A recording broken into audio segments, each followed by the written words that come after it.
Titanic का डूबना सदी की एक ऐसी घटना थी जिसने एक्वाटिक ट्रैवल पर क्वेश्चन मार्क लगा दिया था। लोग सोचने पर मजबूर हो गए थे कि क्या एक्वाटिक ट्रैवल सच में सेफ है या फिर उन्हें इससे बचना चाहिए।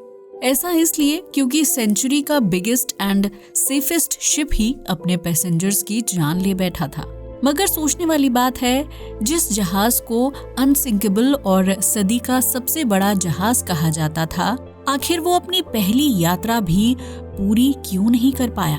आखिर क्यों टाइटैनिक अपनी पहली यात्रा में ही डूब गया और अपने साथ साथ डुबा ले गया उन 1500 लोगों को जो सेंचुरी के सबसे बड़े जहाज में बैठने का गौरव अर्जित करना चाहते थे। आज हम आपको टाइटैनिक के डूबने के 10 बड़े रीजन बताएंगे, मगर उसके लिए आपको हमारी वीडियो को एंड तक देखना होगा। चलिए शुरू करते हैं। असल में इसे समझने के लिए आपको पहले टाइटैनिक शिप के बारे में जानना होगा। टाइटैनिक को व्हाइट स्टार लाइन कंपनी ने 20वीं सदी में बनाया था। उस दौर में ये जहाज लोगों के लिए किसी वंडर से कम नहीं था। ऐसा इसलिए क्योंकि इससे पहले किसी ने इतने बड़े जहाज को देखा तक नहीं था। प्योर एंड बेस्ट स्टील से बनाए गए इस जहाज की लंबाई 269 मीटर थी और अगर इसके फ्यूल की बात की जाए तो 825 टन कोयला इसमें एक दिन में जलता था। इसे बनाने में लगभग 42 करोड़ रुपए की लागत आई थी। हालांकि प्रेजेंट सिनेरियो के अकॉर्डिंग वैल्यू लगभग 1200 करोड़ रुपए से भी ज्यादा है। इसकी पॉपुलैरिटी इतनी ज्यादा थी कि जब इस शिप को कंपनी ने लॉन्च किया तो लगभग 1 लाख लोग इसे देखने आए थे। आप इसी बात से अंदाजा लगा सकते हो कि लोगों के अंदर इसके बारे में कितनी क्यूरियोसिटी थी।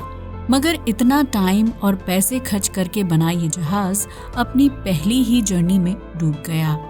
असल में ये एक ब्रिटिश पैसेंजर लाइनर था जो 15 अप्रैल 1912 को एक आइसबर्ग से टकराकर उस वक्त डूब गया था जब ये इंग्लैंड के साउथहैम्पटन से यूएसए के न्यूयॉर्क जा रहा था।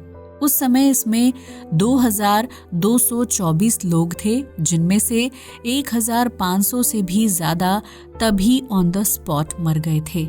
अगर बात करें इसके बनने की तो ये शिप 17 सितंबर 1908 को बनना शुरू हुआ और 2 अप्रैल 1912 को बनकर तैयार हो गया था। बनने के बाद 10 अप्रैल 1912 को इसने अपनी पहली यात्रा शुरू की।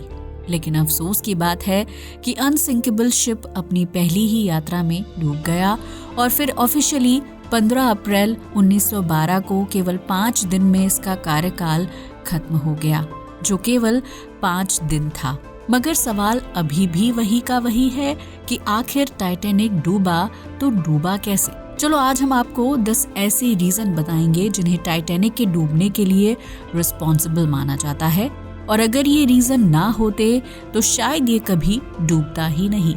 अगर बात करें टाइटैनिक के डूबने के पहले रीजन की तो इसका सबसे बड़ा रीजन है इसके अनसिंकेबल और सेंचुरी का सबसे बड़ा जहाज होने का इल्यूजन और इसकी हाई स्पीड।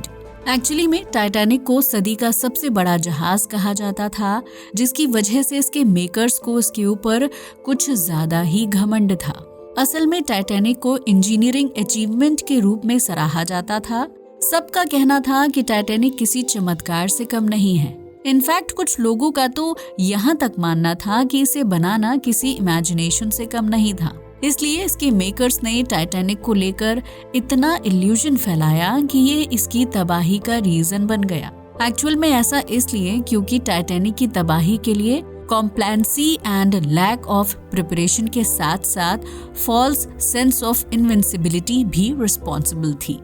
अगर बात की जाए इसकी स्पीड की तो अटलांटिक महासागर में डूबने वाला टाइटैनिक जहाज हादसे के वक्त 41 किलोमीटर प्रति घंटे की रफ्तार से चल रहा था, जो काफी ज्यादा थी। असल में टाइटैनिक एक ऐसी ट्रैजिक हिस्ट्री है जो अपनी तबाही के सालों बाद भी क्यूरियोसिटी का सब्जेक्ट बनी हुई है।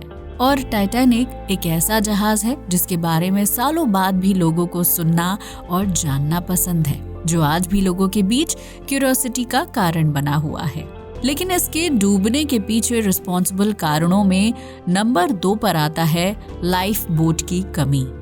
असल में टाइटैनिक मेकर्स को टाइटैनिक जहाज पर इतना ज्यादा यकीन था कि उन्होंने इस पर पूरी क्वांटिटी में लाइफ बोट को रखना भी जरूरी नहीं समझा, जिसका अंदाजा आप इस बात से लगा सकते हैं कि असल में टाइटैनिक पर 64 लाइफ बोट रखी जा सकती थी, मगर शिप मेकर्स ने इसे अनदेखा कर दिया और केवल 20 लाइफ बोट को ही टाइटैनिक पर रखा। असल में ऐसा इसलिए क्योंकि उन्हें लग रहा था कि सदी के सबसे बड़े जहाज को कभी लाइफ बोट की जरूरत ही नहीं पड़ेगी, मगर अफसोस शिप मेकर्स प्रकृति की ताकत को जानते नहीं थे। तभी तो सदी का ये सबसे बड़ा और अनसिंकेबल जहाज अपनी पहली यात्रा को भी पूरा नहीं कर पाया। नंबर 3 पर आता है ओवर कॉन्फिडेंस। असल में टाइटैनिक मेकर्स के साथ साथ इसके कैप्टन एंड क्रू मेंबर्स को भी इस पर इतना ज्यादा कॉन्फिडेंस था कि उन्होंने आइसबर्ग से रिलेटेड किसी भी इंफॉर्मेशन पर ध्यान ही नहीं दिया, जिसका खामियाजा उनके साथ साथ उन 1500 मासूमों को भी भुगतना पड़ा जिनकी इसमें कोई गलती ही नहीं थी। नंबर 4 पर आता है लाइफ बोट को खाली छोड़ना।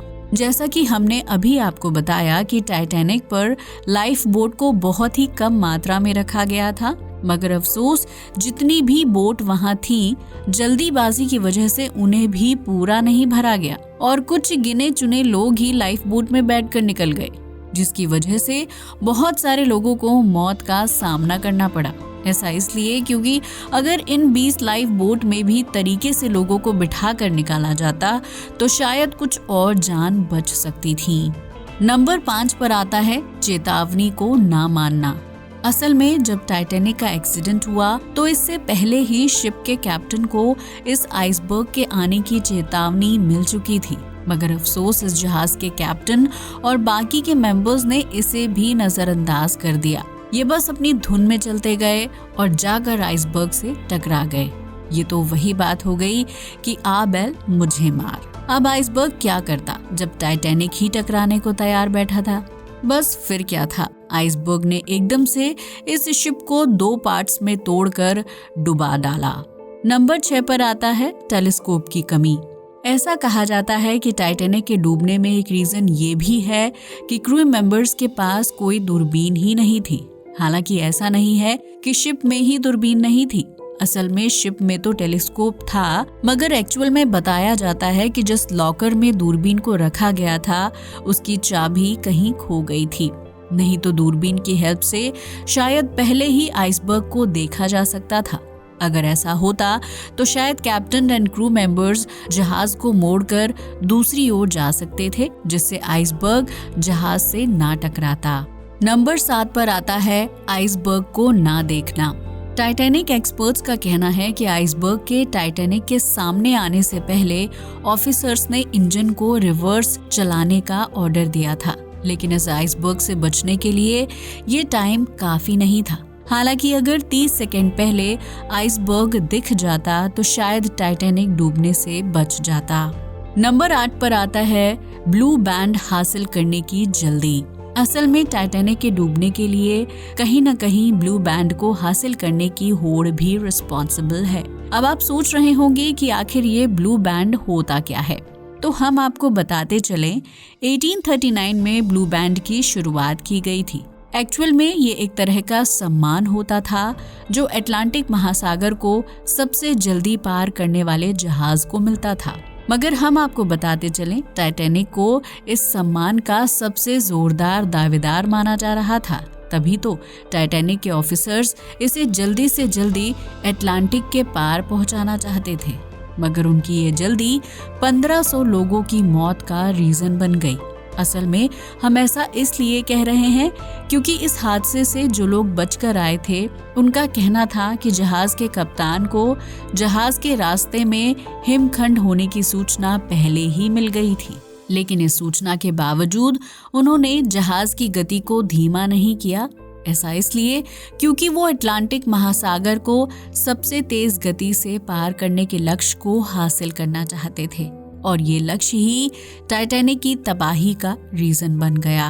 नंबर 9 पर आता है क्लाइमेट रीजन, जिसने अचानक से बहुत सारे आइसबर्ग को बना डाला।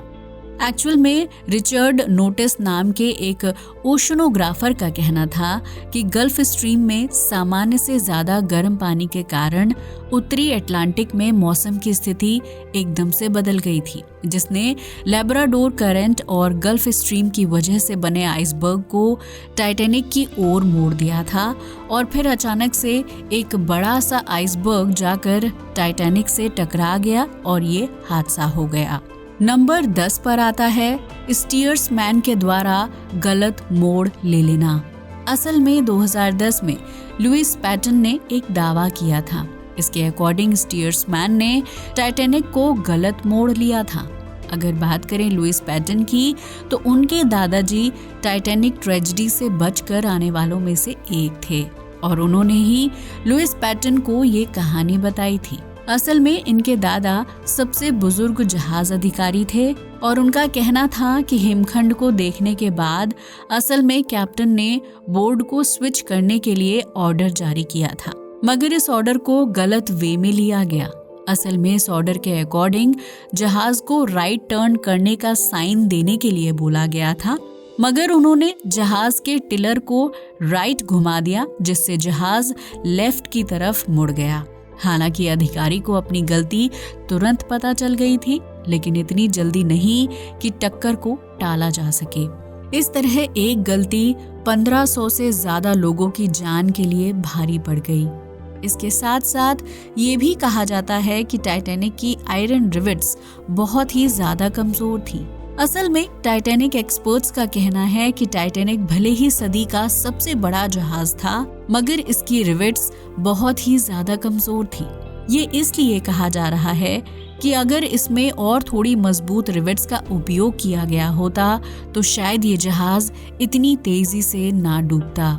इसलिए कहा जा सकता है कि टाइटैनिक के डूबने के लिए कोई एक नहीं बल्कि बहुत सारे फैक्टर्स रिस्पॉन्सिबल हैं और इसमें ह्यूमन एरर से लेकर ओवर कॉन्फिडेंस और डिजाइन प्रॉब्लम तक शामिल है। मगर भले ही हम इतिहास को नहीं बदल सकते, लेकिन टाइटैनिक ने हमें बहुत कुछ सिखाया है। एक्चुअल में टाइटैनिक ने हमें सिखाया है कि कभी भी ओवर कॉन्फिडेंस में आकर अपने आप को बढ़ा चढ़ा कर नहीं दिखाना चाहिए। ऐसा इसलिए क्योंकि प्रकृति की अनएक्सपेक्टेड पावर्स के सामने टाइटैनिक तो क्या कोई भी कुछ नहीं है। तो ये थी हमारी आज की वीडियो। अगर आपको हमारा ये वीडियो पसंद आया हो तो इसे लाइक और हमारे चैनल को सब्सक्राइब करना ना भूलें। जय हिंद दोस्तों।